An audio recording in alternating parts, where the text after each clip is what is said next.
इसने 2047 तक राज्य को करीब करीब $2.5 ट्रिलियन की इकोनॉमी बनाने का लक्ष्य रखा है। डबल इंजन सरकार, डबल डिजिट ग्रोथ, కేంద్ర రాష్ట్రం ఇద్దరం కలిసి పనిచేసి రెండు ప్రభుత్వాలు ఒకటిగా ఉంటే రెండంకెల అభివృద్ధి సాధ్యం. అప్పుడే పేదరిక నిర్మూలన సాధ్యం.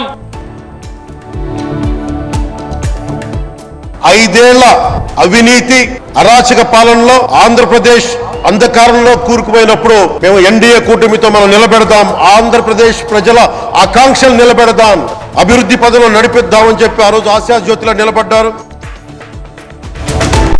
వీళ్ళంతా కీళ్ళే కొడతా ఉన్నారు, వీళ్ళంతా కీళ్ళే దొంగ కేసులు పెడతా ఉన్నారు. ఒక మనిషిని ఏకంగా 10 చోట్ల తిప్పుతా ఉన్నారు. శ్రీకాకుళం నుంచి మొదలు పెడితే కర్నూలు దాకా ప్రతి జిల్లాలోనూ 4 రోజులు 3 రోజులు పెట్టుకుంటూ తిప్పుతూ పోతా ఉన్నారు. ఇది నిజంగా మారాలి.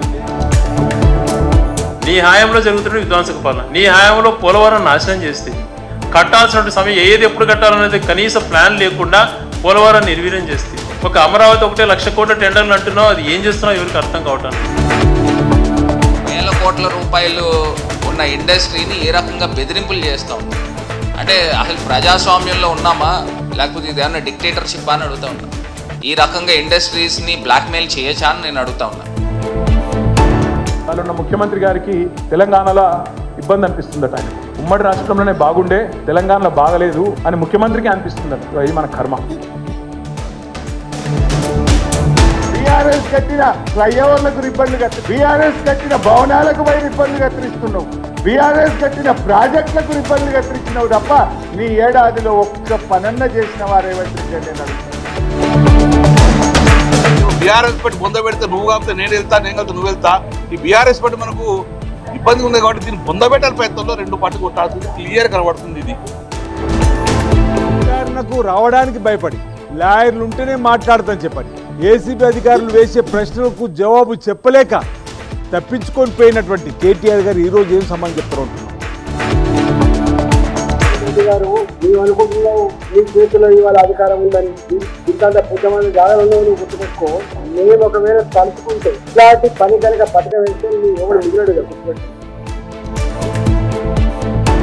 గత కేసీఆర్ ప్రభుత్వం రైతులనే మోసం చేసింది, వంచింది, రైతుల గొంతు కోసింది. అదే బాటలో కూడా రేవంత్ రెడ్డి ప్రభుత్వం కూడా ప్రయాణిస్తున్నట్టుగా మనకు అర్థం అవుతాం. ఈ రోజు ఏమైపోయింది మీ వరంగల్ రైతు డిక్లరేషన్, ఏమైపోయింది మీ రాహుల్ గాంధీ గారి మాటలు.